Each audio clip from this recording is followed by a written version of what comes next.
In this lecture, we will discuss about some factors that affect the rate of enzymatic reactions. All those factors जो effect करते हैं उन reactions को जिनमें enzymes involve होते हैं उनकी स्टडी आज हम करेंगे. फर्स्ट ऑफ ऑल तो देखें रेट ऑफ रिएक्शन होता क्या है. Rate of reaction is basically the decrease in concentration of reactants. It may be an increase in the concentration of product with the passage of time.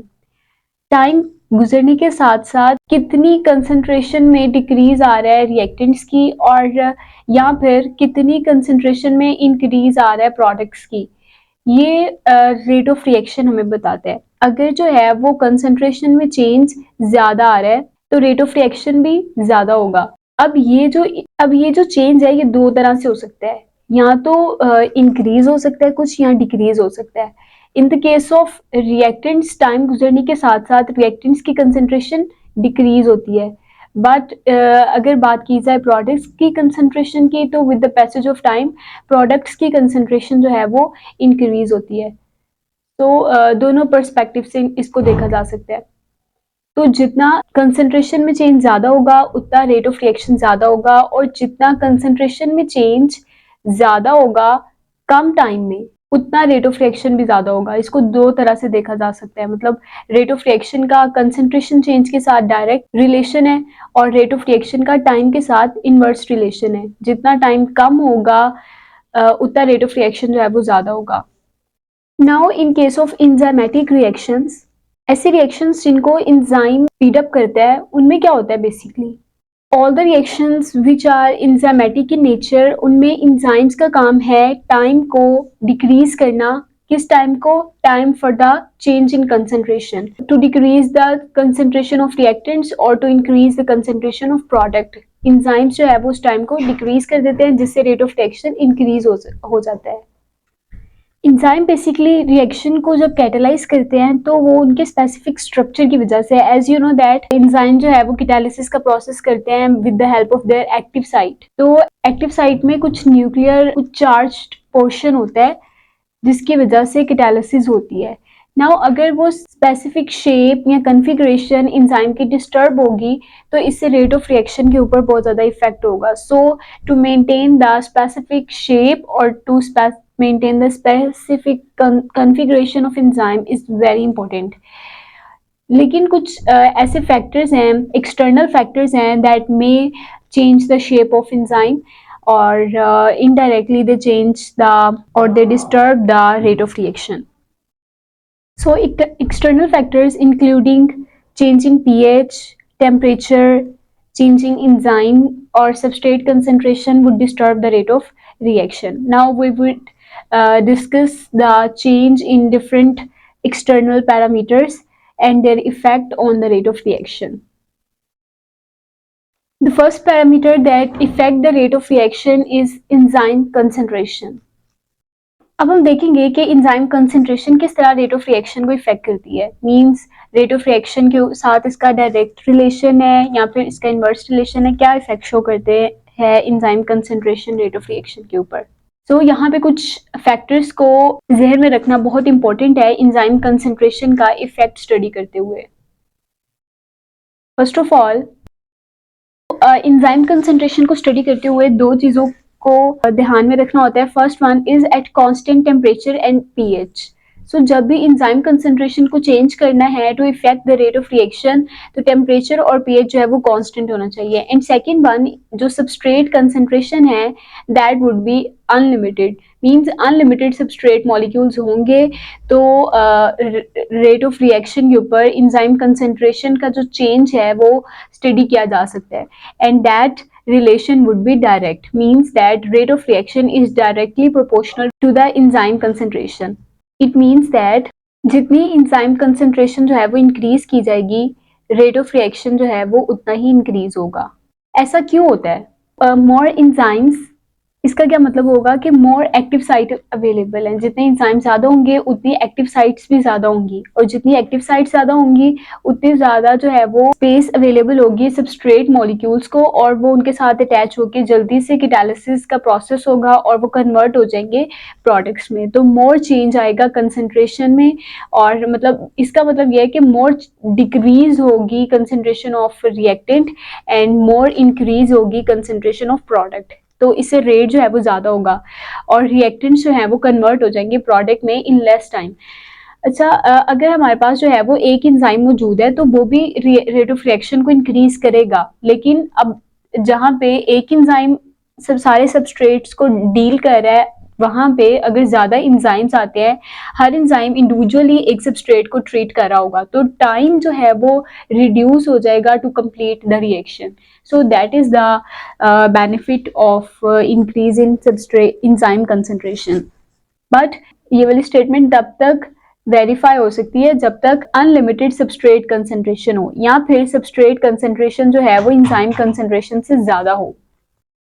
If substrate concentration is greater than enzyme concentration, या फिर substrate concentration equals to enzyme concentration, मतलब equilibrium state जो है वो attain हो चुकी है, तब ऐसा होगा कि enzyme concentration increase करने से rate of reaction जो है वो ज़्यादा हो, क्योंकि basically catalysis करनी किसकी है, change होना किसने है, रिएक्टेंट्स ने या सबस्ट्रेट्स ने जो है वो चेंज होना है प्रोडक्ट्स में। तो जब सबस्ट्रेट कंसंट्रेशन जो है वो बिल्कुल सबस्ट्रेट से सारे खत्म हो चुके हैं, ऑक्यूपाई हो चुकी है सारी एक्टिव साइट्स, तो फर्दर हम इंजाइम इंक्रीज करते भी जाएंगे तो रेट ऑफ रिएक्शन के ऊपर कोई इफेक्ट नहीं होगा, क्योंकि सारे जो सबस्ट्रेट्स हैं वो अटैच्ड हैं इंजाइम्स के साथ। फर्दर कोई सबस्ट्रेट अवेलेबल ही नहीं है जिसको प्रोडक्ट में कन्वर्ट किया जा सके या फिर जो एक्टिव साइट को ऑक्यूपाई कर सके।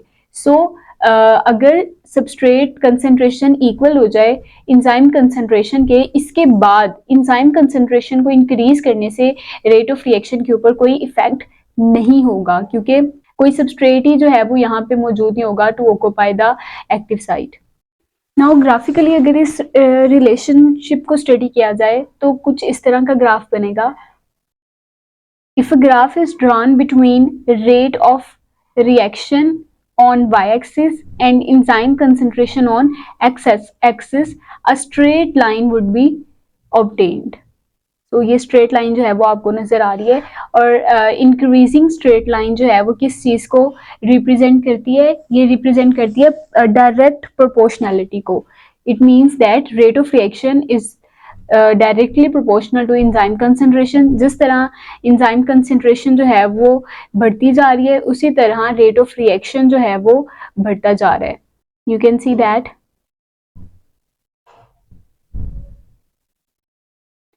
तो इंजाइम कंसंट्रेशन के इंक्रीज करने से रेट ऑफ रिएक्शन भी इंक्रीज करता है, बट ये आपने कंडीशन याद रखनी है, ये इक्विलिब्रियम इस्टेब्लिश होने से पहले है। इंजाइम सबस्ट्रेट कंसंट्रेशन बराबर होने से पहले ये एप्लीकेशन जो है वो अप्लाई हो सकती है, इसके बाद जो है ये ठीक नहीं है। इसके बाद रेट ऑफ रिएक्शन कांस्टेंट हो जाता है, कोई इफेक्ट नहीं आता उसके ऊपर। So next parameter is substrate concentration. पहले हमने स्टडी किया enzyme concentration, now we will discuss about substrate concentration. तो जिस तरह सबस्ट्रेट कंसंट्रेशन इंक्रीज करने से रेट ऑफ रिएक्शन के ऊपर क्या इफेक्ट आएगा, ये हम डिस्कस करेंगे। सो इन सबस्ट्रेट कंसंट्रेशन का इफेक्ट रेट ऑफ रिएक्शन के ऊपर स्टडी करते वक्त भी दो चीज़ों का जो है वो ख्याल रखना होता है। First thing is constant temperature and pH. PH उस पर्टिकुलर इंजाइम के लिहाज से जो पीएच और टेम्परेचर है वो कांस्टेंट होने चाहिए, चेंज ना हो टाइम के साथ। And the second thing is unlimited enzyme concentration. इसमें इंजाइम कंसंट्रेशन जो है वो अनलिमिटेड होनी चाहिए। जैसे इंजाइम कंसंट्रेशन को जब हम स्टडी कर रहे थे तो उसमें सबस्ट्रेट कंसंट्रेशन अनलिमिटेड थी, नाउ सबस्ट्रेट कंसंट्रेशन का इफेक्ट स्टडी करते हुए इंजाइम कंसंट्रेशन अनलिमिटेड होनी चाहिए। Then rate of reaction is directly proportional to substrate concentration. तो जितनी सबस्ट्रेट कंसंट्रेशन ज़्यादा होगी अनलिमिटेड इंजाइम कंसंट्रेशन की प्रेजेंस में, उतना रेट ऑफ रिएक्शन जो है वो बढ़ता जाएगा। Because you know that rate of reaction is basically change in concentration. तो जितने सबस्ट्रेट्स ज़्यादा होंगे उतने जो है वो इंजाइम ज़्यादा कैटालिसिस करेंगे और ज़्यादा रिएक्टेंट जो है वो या ज़्यादा सबस्ट्रेट जो है वो प्रोडक्ट में कन्वर्ट होंगे, उतने ही ज़्यादा जो है वो रेट ऑफ रिएक्शन होगा। But once all the enzymes are occupied by substrates, further increase in substrate would not affect rate of reaction. Just suppose that you have 5 enzymes. पहले आपके पास जो है वो सिर्फ एक सबस्ट्रेट मौजूद था। Suppose this is a substrate, किसके साथ आके बाइंड होता है, रेट ऑफ रिएक्शन कुछ ना कुछ होगा। अब दूसरा सबस्ट्रेट आता है तो ये भी इंजाइम जो है वो इस सबस्ट्रेट को ले लेता है और रेट ऑफ रिएक्शन को इंक्रीज कर देता है, क्योंकि अब जो है वो पहले एक सबस्ट्रेट कन्वर्ट हो रहा था प्रोडक्ट में, अब 2 सबस्ट्रेट्स कन्वर्ट हो रहे हैं प्रोडक्ट में, प्रोडक्ट बढ़ते जा रहे हैं और रिएक्टेंट्स कम होते जा रहे हैं, कंसंट्रेशन में चेंज ज्यादा आ रहा है, रेट ऑफ रिएक्शन बढ़ेगा। नाउ 3 जो है वो सबस्ट्रेट्स, तीसरा एक सबस्ट्रेट आता है, ये एंजाइम इसको जो है वो लेता है और ये वाली एक्टिव साइट ऑक्यूपाई कर लेता है, ये वाला सबस्ट्रेट, इससे rate of reaction further increase होगा। एक और सबस्ट्रेट आएगा, ये एंजाइम इसको ले लेगा और फर्दर जो है वो रेट ऑफ रिएक्शन इंक्रीज होगा।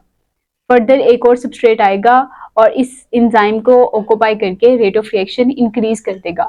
बट अगर आप जो है वो इन 5 सबस्ट्रेट्स के अलावा 2 सबस्ट्रेट्स जो है वो और ऐड करते हो, now there are no more active sites for these enzymes to be occupied. This increase in substrate concentration would not affect the rate of reaction anymore because there are no active sites left behind to increase the rate of reaction. So after the enzyme concentration becomes constant or all the enzymes are occupied by substrates, further increase in substrate would not increase the rate of reaction, but the reaction would become constant, and this condition is called as saturation. This is called enzyme saturation. कि enzyme जो है वो saturate हो चुके हैं, सारे enzyme completely occupied हो चुके हैं, no enzyme is left behind to react with substrate and to convert them into products. Graphically अगर इस रिलेशन को जो है वो डिस्क्राइब किया जाए तो graph between rate of reaction, it can also be called as velocity, and substrate concentration is something like this. तो रेट ऑफ रिएक्शन, जिस तरह सबस्ट्रेट कंसंट्रेशन बढ़ती जाएगी रेट ऑफ रिएक्शन बढ़ेगा, but after a passage of time when all the enzymes are occupied and no active site is available for further substrate to react with them, at that point the rate of reaction would be constant and it would be like this straight line जो है वो graph यहाँ पे show होगा, that shows the saturation of active sites or the saturation of enzymes. The next parameter that affects the rate of reaction is temperature. So temperature का भी rate of reaction के साथ डायरेक्ट रिलेशन है। Temperature increase करने से rate of reaction भी increase होता है, बट ये तब पॉसिबल है, बेसिकली हर एंजाइम जो है ना वो हर ऑर्गेनिज्म में एक स्पेसिफिक टेम्परेचर के ऊपर जो है वो बेस्ट एक्टिविटी शो करता है। Up to that specific temperature rate of reaction जो है वो फर्दर इंक्रीज नहीं होगा इंक्रीज इन टेम्परेचर के साथ। So increase in temperature up to a certain point would increase rate of reaction. Basically होता क्या है? As we know that temperature is directly proportional to kinetic energy.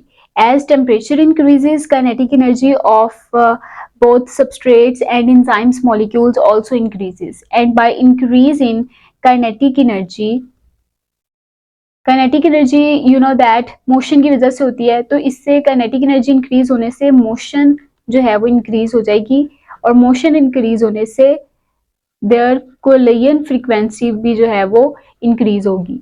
और आपको पता है कि बेसिकली जब भी रिएक्शन होता है वो किस वजह से होता है, कोलिजन की वजह से। जितनी कोलिजन फ्रीक्वेंसी ज्यादा होगी, कोलिजन करने की डायरेक्शन सूटेबल होगी, रिएक्शन होने के चांसेस, प्रोडक्ट बनने के चांसेस जो है वो उतने ही ज्यादा होते हैं। सो इंक्रीज इन टेम्परेचर जो है वो इनडायरेक्टली इंक्रीज करता है कोलिजन फ्रीक्वेंसी को, एंड कोलिजन फ्रीक्वेंसी इंक्रीज होने से रेट ऑफ रिएक्शन भी इंक्रीज होता है। But there is a term called optimum temperature. Optimum temperature is basically a temperature at which enzyme performs efficiently. enzyme जो है वो efficiently perform करता है, सबसे best अपनी performance जो है वो optimum temperature पे देता है. और हर enzyme का optimum temperature organism to organism vary करता है. Means that optimum temperature for those enzymes that live inside the human body is basically 37 degrees Celsius, equals to the normal body temperature of a human. Similarly, अगर बात की जाए optimum temperature की उन enzymes के लिए that live inside those bacteria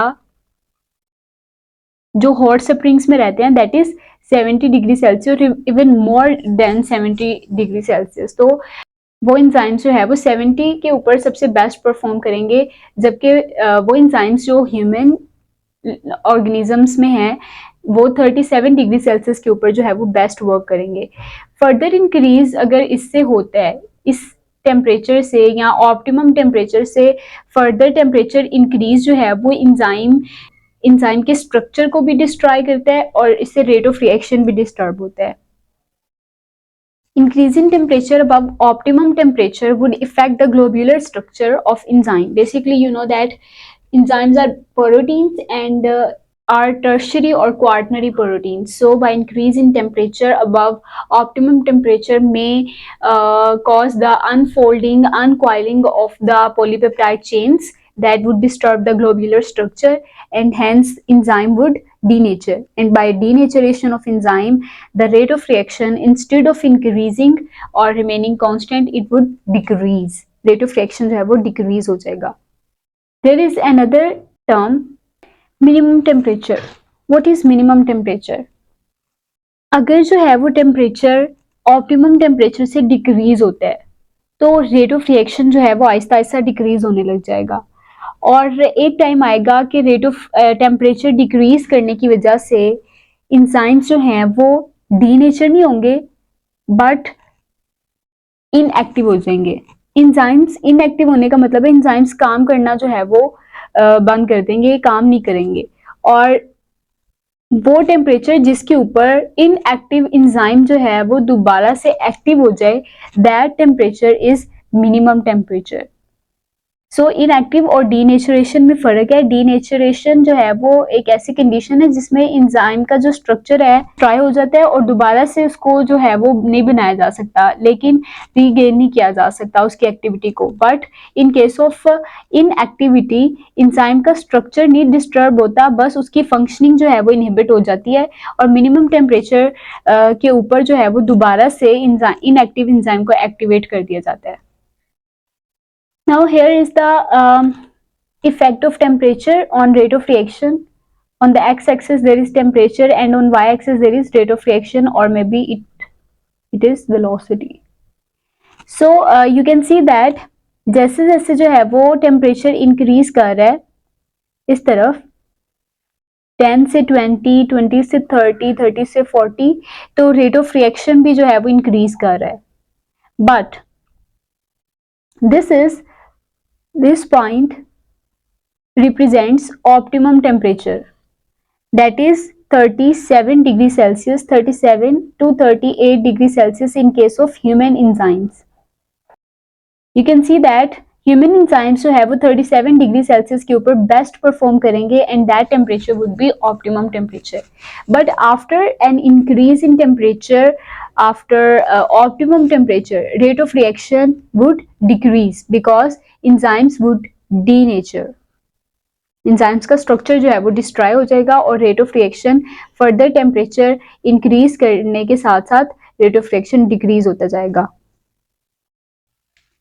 So here is also a comparison between optimum temperature and rate of reaction between the enzymes of humans and enzymes of thermophilic bacteria.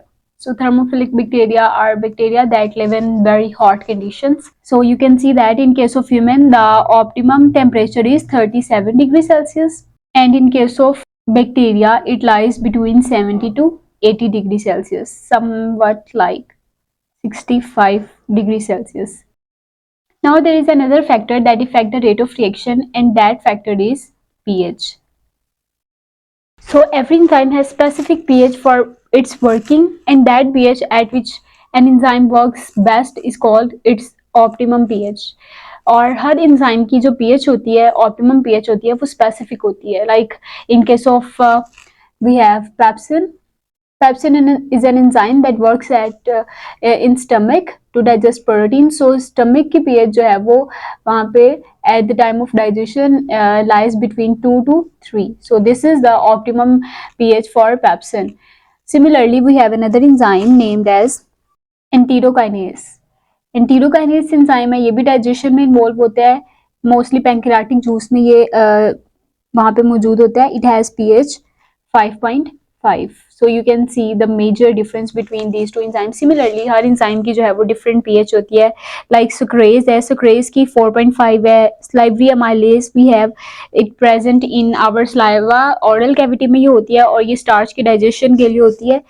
It has pH of 6.8. Then catalase, it has pH of 7.6, arginase 9.7, and pancreatic lipase 9. So you can see that her enzyme की जो optimum pH है वो vary करती है और specific होती है. So basically slightly जो change है pH में वो डीनेचर कर देती है एक्टिव साइट को. एज यू नो दैट कल के लेक्चर में हमने देखा था कि एक्टिव साइट जो है वो बेसिकली एक चार्ज बेरिंग रीजन है, चार्ज्ड रीजन है. और अगर पीएच जो है वो चेंज होती है तो उससे बेसिकली हाइड्रोजन आयंस की कंसेंट्रेशन चेंज होगी, जिससे इसका चार्ज जो है वो इफेक्ट होगा, and that would cause the denaturation of active site and ultimately the denaturation of enzyme that would inhibit the rate of reaction. pH is a very important factor that controls the rate of reaction. So here is the graph between pH and rate of reaction. pH for pepsin ये हम पहले भी discuss कर चुके हैं, that is 2. सो 2 तक आते आते जब पीएच जो है वो इंक्रीज हो रही होगी, रेट ऑफ रिएक्शन भी इंक्रीज हो रहा होगा, क्योंकि ऑप्टिमम पीएच जो है वो अप्रोच कर रहा है एंजाइम. और अगर जो है वो ऑप्टिमम टेम्परेचर से भी पीएच जो है वो इंक्रीज होती है, लाइक 2 से 3 पे जा रही है पीएच, तो it would cause the denaturation of enzyme and the rate of reaction would decrease. Similarly, this is a graph between optimum between the rate of reaction and enzyme and the pH for trypsin enzyme. Here is the graph between pH and rate of reaction for trypsin enzyme. So you know that for trypsin the optimum pH is 8. So जब जो है वो pH जो है वो approach हो रही होगी ऑप्टिमम pH की तरफ, तो रेट ऑफ रिएक्शन इंक्रीज होगा. लेकिन जैसे ऑप्टिमम pH के बाद pH इंक्रीज होगी तो रेट ऑफ रिएक्शन जो है वो फर्दर डिक्रीज होगा, क्योंकि एंजाइम जो है वो डीनेचर हो जाएगा. So that were the important factors that affect the rate of reaction and also controls it at different levels.